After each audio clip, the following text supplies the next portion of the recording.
Alright, welcome back to the channel everyone. So today we're going to be talking about why should you play UTA if you're brand new into One Piece trading card game. So this leader was released a week or two ago, and I already seen a lot of people started playing UTA. UTA is a really fun deck, easy to build, and beginner friendly deck. Today we're just gonna talk about like why should you play this one for the remaining of OP05. So if you're planning to get into the One Piece card game, this would be one of the best deck that you can easily build. And if you like competing as well, if you're from another trading card games, then Uta is the right deck for you. So we're just gonna talk about the first point of our presentation. So Uta is cheap to build, but it can compete. Like I said, this deck has been, it was recently released. So check your local stores, see if they still have a couple of boxes. I know I've been around some of my local stores. They do have the stock for the UTA Starter Deck is still pretty healthy. Um, all you have to do is just buy two copies of this, and you're pretty much set for competing. So next point would be card and hand advantage. So for those of you who doesn't know, Uta is a leader where when you attach one Don, you can look at the top of your deck. If it is a film card, which will be 80 to 90% of your deck, then you put it into your hand.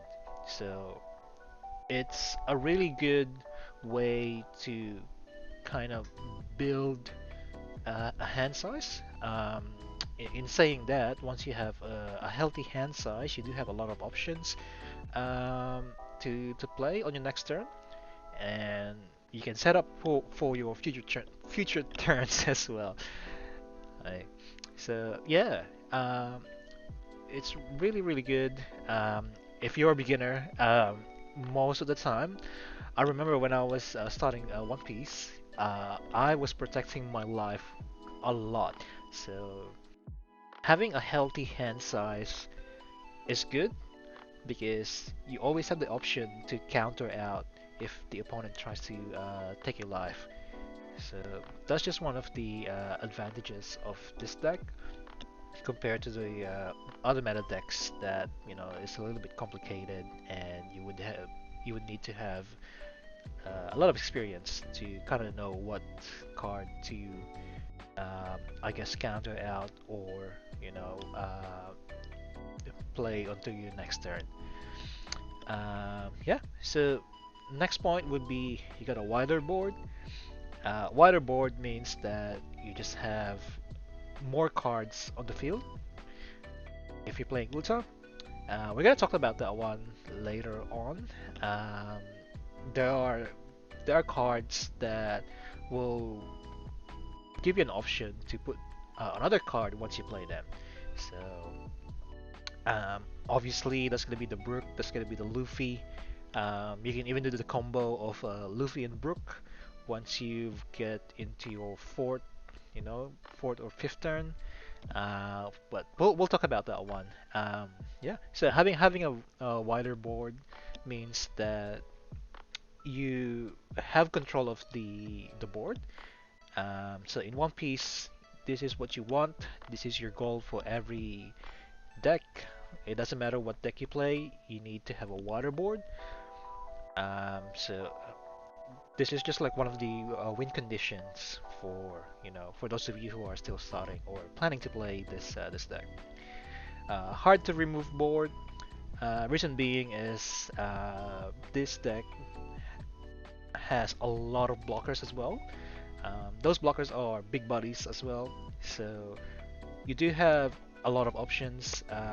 You do have a lot of defense, and in saying that, you know, it doesn't mean that you are sacrificing your offensive side as well. So those cards that becomes a blocker. It could attack as well for a big amount, which I really like compared to other decks. For example, like the Sakazuki deck or any black decks.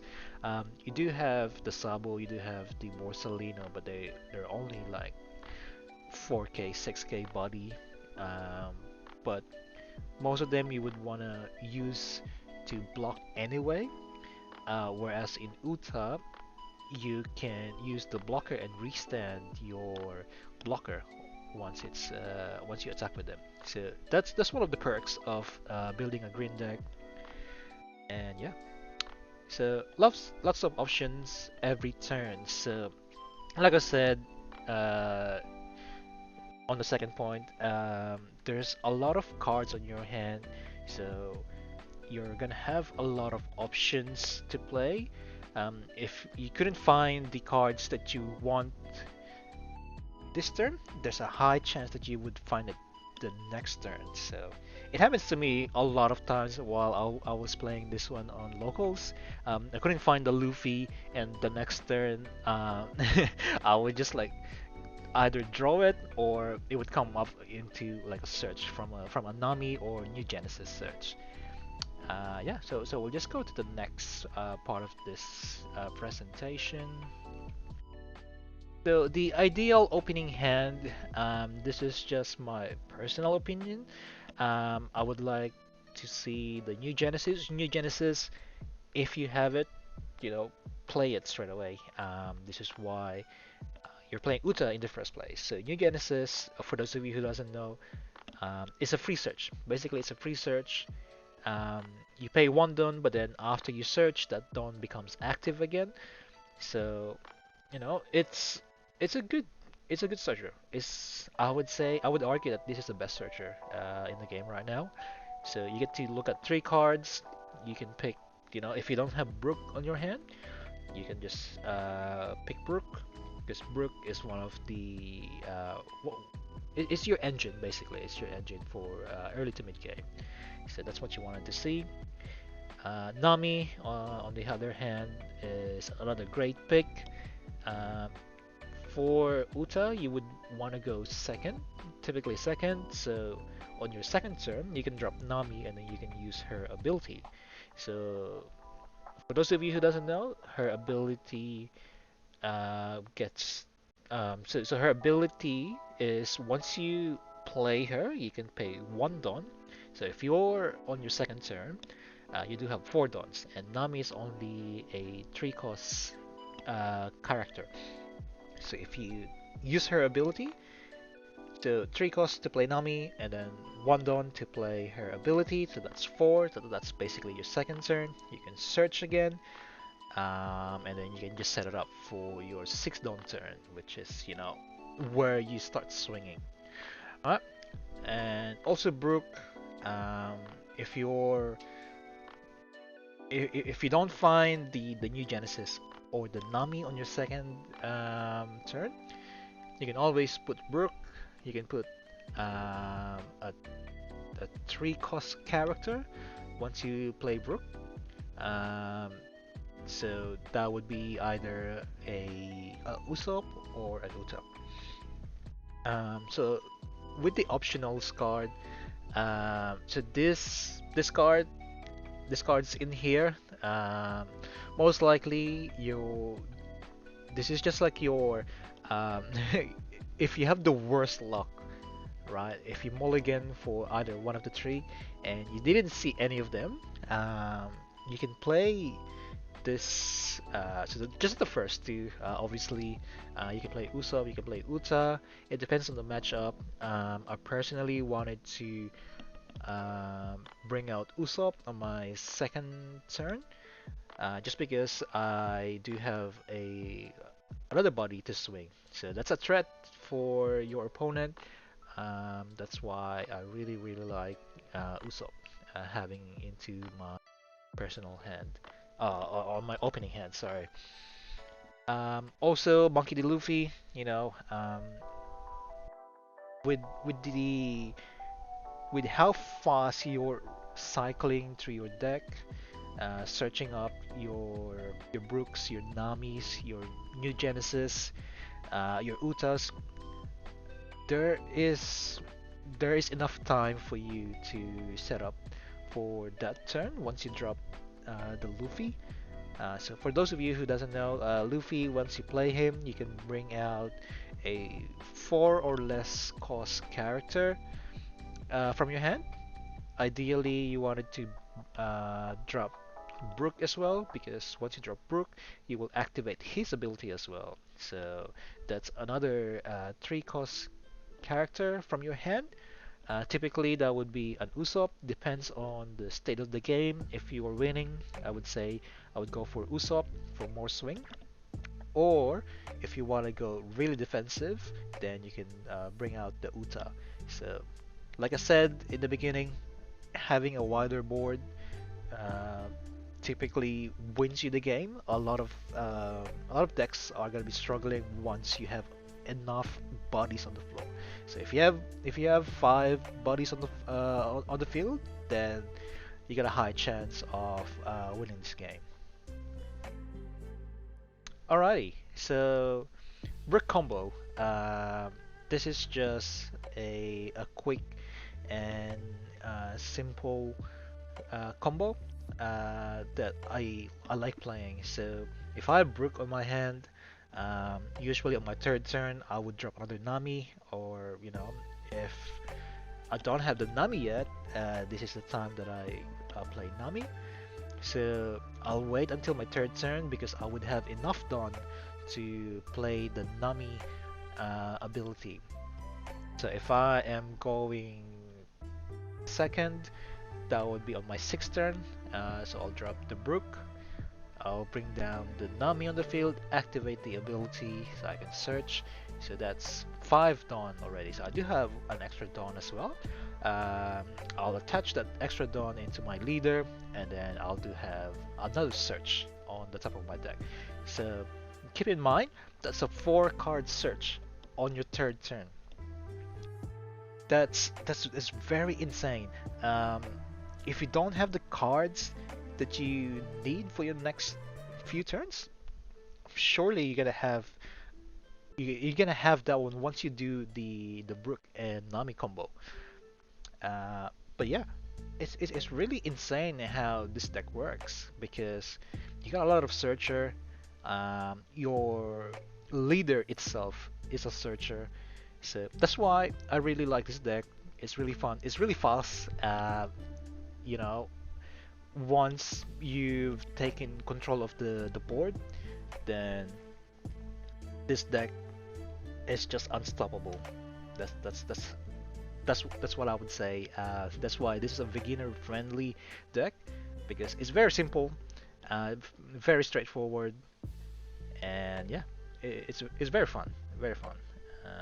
And you can sneak in a few wins for to other decks as well. You can also do the Ulta. It depends on what your matchup is. If you have a Zoro, if you have a Karakuri, if you have an Enel who's aggressive, you can always drop the Uta as a blocker. And also, this will be a good setup for Monkey D. Luffy, and one of the cards that I would talk about in the next few slides. Again, Usopp is just for an aggressive setup, so we already talked about that one earlier. Okay, now Nami or your leader. So obviously both of these guys are they do have the ability to search. If you have one Dawn left and you are on the pickle where you either do the search on a Nami or a search with your leader, always prioritize Nami. Nami is a searcher that will search 3 cards. It's better to search 3 cards than to search a 1 card on top of your deck. So it's pretty straightforward, common sense as well. But yeah, obviously this is situational as well. If you don't want to swing with Nami yet, you don't want to rest Nami and possibly putting her at risk of getting attacked the next turn, then you would obviously go for Uta, but like I said, Nami such as 3 cards compared to Uta's 1 card, and there's a possibility as well to whiff or to not search a film card that you can put on your hand. So obviously Nami is the one that you wanted to use that last remaining Dawn for your turn. Alright, so this is one of the, I guess, one of the tip that I can give a beginner or a newer player to um, when they're playing this deck.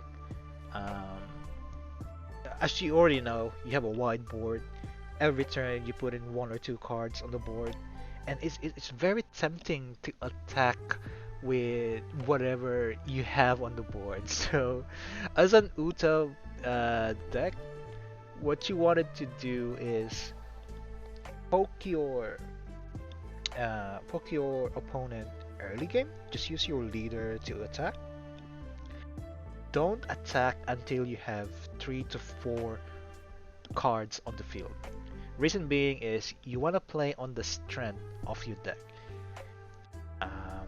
The wider it is, the better it is to win the match. Um, eh, the one that you're playing. All right. So what I mean by that is, for example, you do have the Luffy and the Usopp and the Brook on your previous turn. You drop the Nami, you drop the Usopp. Now, don't attack with Usopp and Brook. Why? It's because you're gonna be what you want is get the other get your opponent to attack you basically. You do have a healthy hand size, so if they attack for life, then actually they don't have any options. They just have to attack for life at this point because they can't attack your characters on the field. They can't remove them unless there's a removal ability from their side.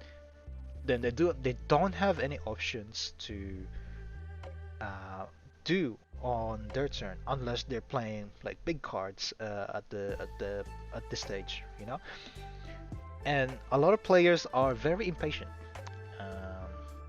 You gotta you gotta observe like how your opponent plays as well. So you gotta think of the tendency. Is he playing an aggressive deck? Is he setting up for the next few turn?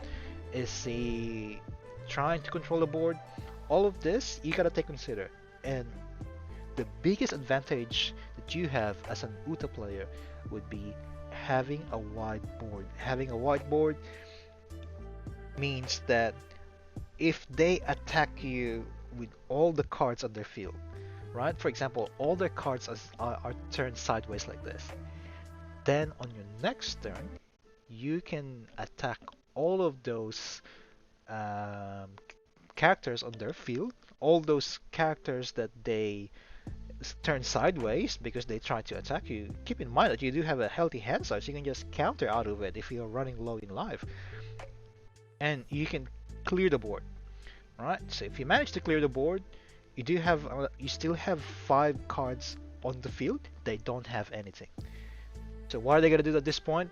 They're gonna set up again, and then you're gonna restand most of this if you manage to defend them, if you manage to counter out of the attacks, and then you can attack for another 5 turns. Oh, 5 cards. Sorry, I should say 5 cards, not 5. There's like you can attack for another 5 times, and that's gonna put so much pressure on your opponent. That's why my tip is go as wide as you can. Don't swing until you have a whiteboard. Whiteboard. Ah, sorry, I'm struggling to pronounce that that sentence. But yeah, you get what I mean. But yeah, so that's pretty much it.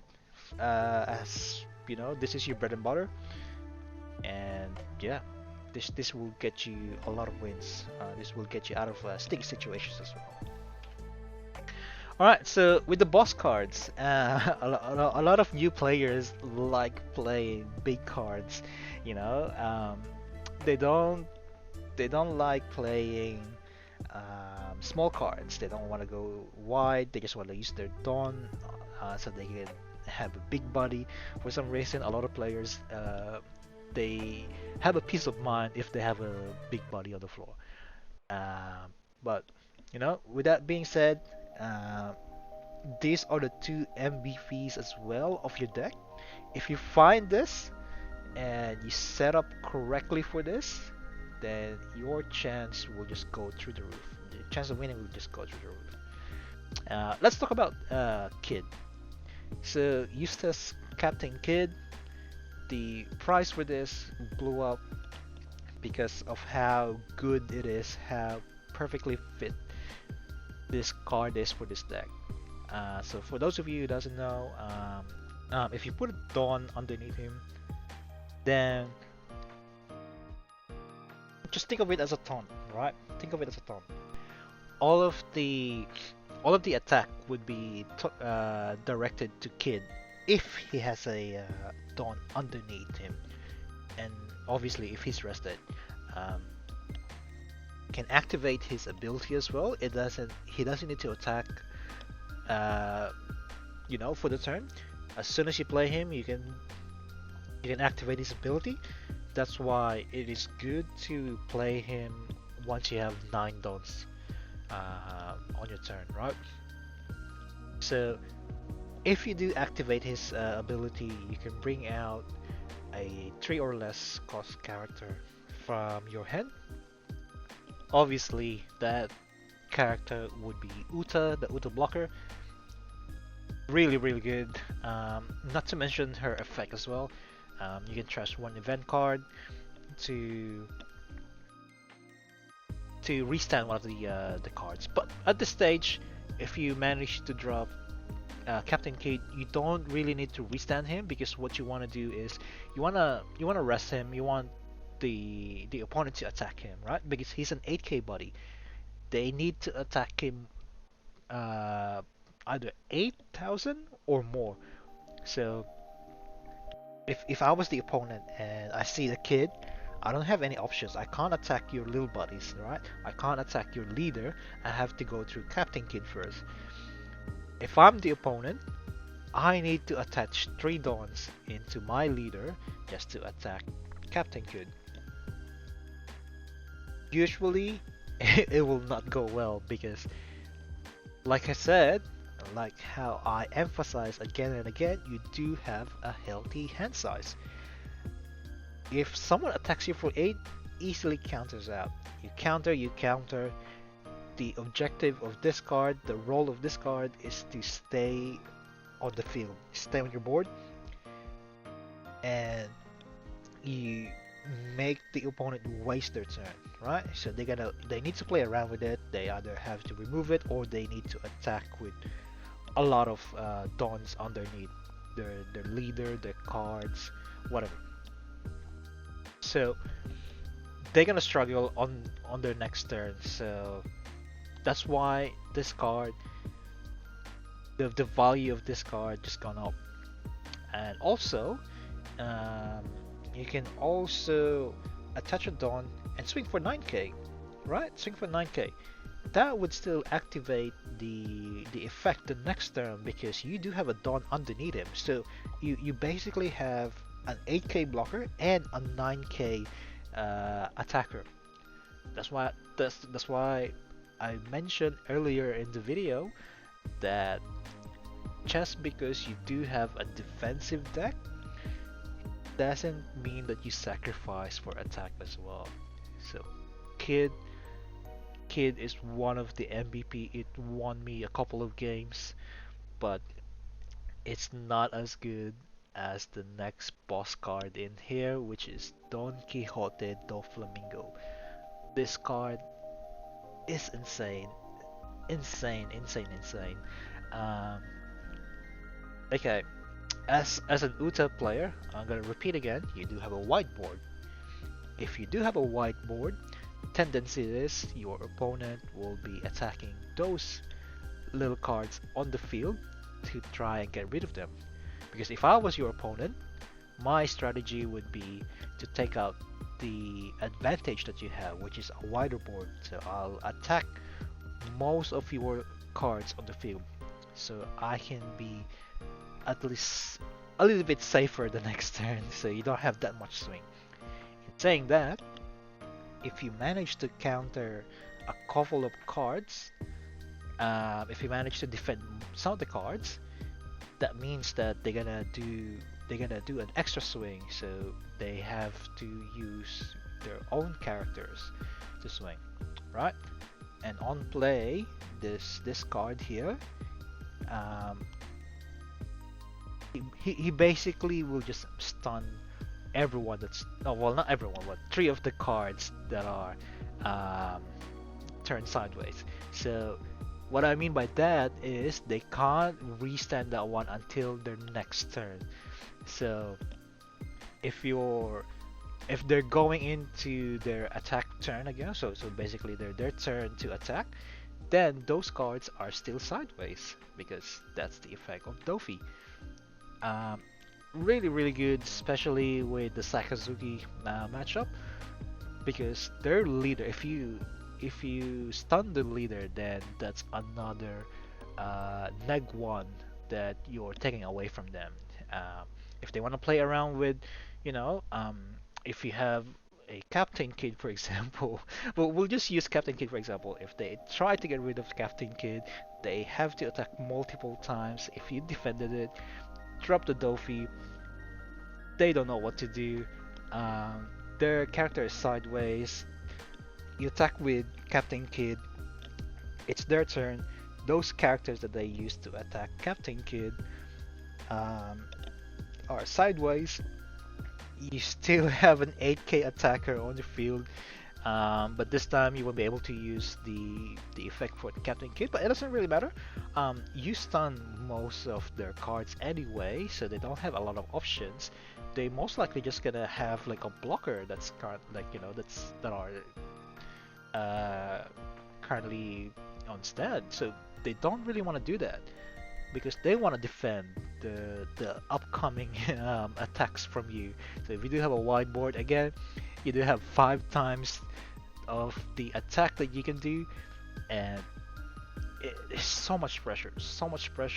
Once you drop these two here, that's pretty much game for your opponent.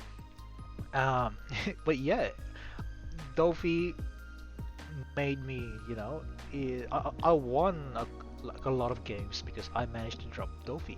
Not to mention a double Dofi. So if you play this back to back, then you know, insane. That's pretty much game for the opponent because they won't be able to do anything. You do have an 8k and a 10k attacker the next turn, plus your leader and the remaining cards on the field.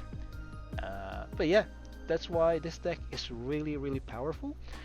As a beginner, this is what you want to I guess what you want to play at, So if you're a very competitive person, then I would suggest build this deck right now while it's still cheap. I mean cheap.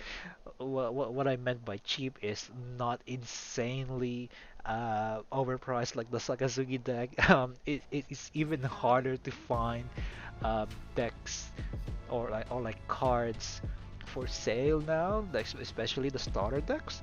Um, this doesn't run any starter deck cards except for the UTA ones, which will be provided to you anyway. So you just gotta buy the Captain Kid, the Doflamingo, and the Nami. That's all. That's all you have to do. That's all you have to spend money on, and yeah, you'll be able to enjoy the game. So yeah. Also another tip with Captain Kid, if you set up a bunch of blockers before you drop the kid, unkillable. Unkillable. That would annoy so many opponents, so many people. I've seen people where they set up two of the auto blockers and then one Luffy. and if you don't have any counters left, you can just block with the small blockers like Uta, and you can just swing and you just keep repeating the same process. So that's why this card is really really good. One of your MVP in this deck. All right, so we'll just talk about the I'm Invincible card. So when I was playing Uta, so when it first came out, I would always restand all my cards. I would use my Luffy to attack the 7 cost Luffy. It's very tempting. It's very tempting to attack with the Luffy. However, I'm Invincible is it will come in clutch. It will come in clutch if you don't manage to find the Doflamingo or the Kid. If you don't manage to play them, then I'm Invincible is your win condition as well. But just be mindful that you know a lot of people who are experienced and knows how the Uda deck works, they know how to play around with it. Um, Normally, I would attach 2 Dawns to my leader, swing for 7. At least I do have the option to restand it again for another 7. Yeah, really, really good. If you do have 2 of them, well, the opponent will have a hard time, especially if you have a 5 swingers on your field. You add another 2, that's gonna be 6, 7, 8 swings that they need to defend. So if they don't die on that, well, at least you would take a lot of their life. You would take a couple of cards off their head, which is the strength of this deck.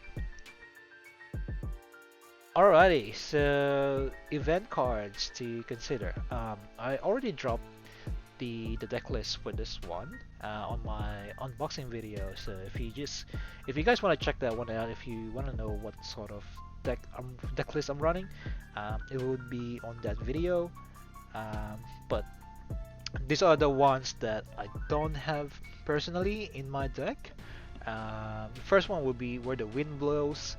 This card, you can only get this card from playing the Uta event, which I missed, unfortunately. What it basically does is it's a 2 cost event. At the end of your turn, you can restand all the film characters. So if you swung with all your characters, even the blockers, then you can just restand it. That's why it's very expensive as well. uh, Paradise Waterfall. It is an easy 2k counter, and then you can set up one of your character as active, so you can bait out the opponent as well to attack your leader, and then swing with the blocker, then you can restand it. Spider's Web, same thing, but this is more for like a higher counter, which is 4k. And lastly, I will become the Pirate King. Your leader gains 1000 power during this turn for each of your characters. Again, playing with the strength of this deck, which is having a wide board. If you have 5, that's gonna be a 10k swing.